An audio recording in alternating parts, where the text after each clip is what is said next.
Assalamualaikum, halo teman-temanku semuanya. Apa kabarnya? Semoga kalian semua selalu berada dalam keadaan sehat walafiat ya.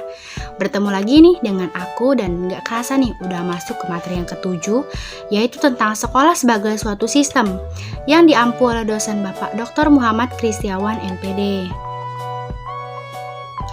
Baiklah teman-teman, sebelumnya perkenalkan dulu, nama aku Adinda Dwi Anggraini dari kelas 1A dengan NPM A1G022030, mata kuliah pengelolaan pendidikan, program studi pendidikan guru sekolah dasar, Fakultas Keguruan dan Ilmu Pendidikan Universitas Bengkulu. Tanpa berlama-lama lagi, yuk kita masuk ke pembahasan pertama, yaitu tentang pendidikan sistem. Pasti teman-teman semua sudah tidak asing lagi dengar kata sistem kan? Tapi ada yang tahu nggak nih teman-teman sekalian, apa sih sistem itu? Yuk simak. Jadi teman-teman, sistem adalah satu kesatuan yang utuh yang saling berinteraksi, berkomunikasi, serta ketergantungan satu sama lain dengan maksud untuk mencapai tujuan dari sistem tersebut. Nah teman-teman, menurut Fatah, pandangan pendidikan sebagai suatu sistem itu dapat dilihat dari dua sisi, yaitu secara mikro dan secara makro. Pendidikan secara mikro itu dapat kita lihat dari hubungan elemen peserta didik, pendidik, dan interaksi keduanya dalam usaha pendidikan. Sedangkan pendidikan secara makro itu menjangkau elemen-elemen yang cakupannya lebih luas.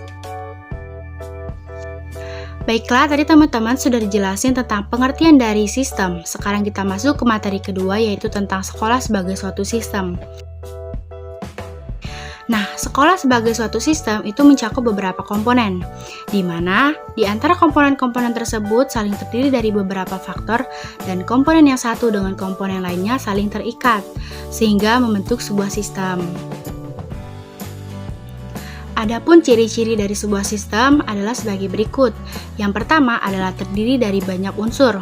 Yang kedua, masing-masing unsur tersebut memiliki peranan spesifik untuk mendukung fungsi keseluruhan.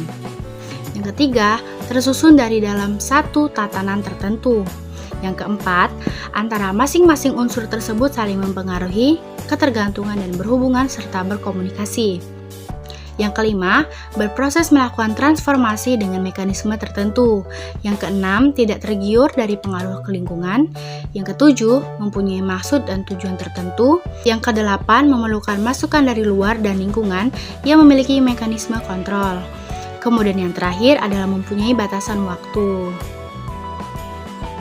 Baiklah teman-teman, lanjut. Tadi sempat disinggung dikit bahwa sekolah sebagai suatu sistem tentu memiliki komponen-komponen saling berkaitan yang membantu sekolah tersebut untuk berkembang. Nah, apa aja yang termasuk dalam komponen-komponen dari sistem sekolah tersebut? Yuk simak. Jadi, komponen-komponen dari sistem suatu sekolah itu terdiri dari 4 bagian nih teman-teman. Yang pertama adalah input atau masukan. Yang kedua adalah proses. Yang ketiga adalah output atau keluaran langsung. Dan yang keempat adalah outcome atau keluaran tidak langsung. Baiklah, kita bahas satu persatu ya teman-teman. Yang pertama nih, yaitu tentang input sekolah.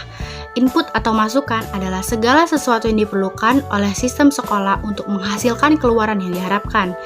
Nah teman-teman, untuk mencapai pendidikan yang bermutu, fungsional, efektif, dan akuntabel, maka diperlukan beberapa hal yang terkait dalam input, antara lain adalah peserta didik, ketenagaan, fasilitas, biaya, kurikulum perencanaan dan evaluasi, serta hubungan dengan masyarakat dan iklim sekolah yang memadai. Nah teman-teman, ada yang tahu nggak nih macam-macam input atau masukan? Jadi teman-teman, macam-macam input atau masukan itu ada 3. Yang pertama adalah masukan baku yang merupakan siswa termasuk karakteristiknya. Yang kedua adalah masukan instrumental yang merupakan guru, sarana dan prasarana, kurikulum, serta pengelolaan sekolah.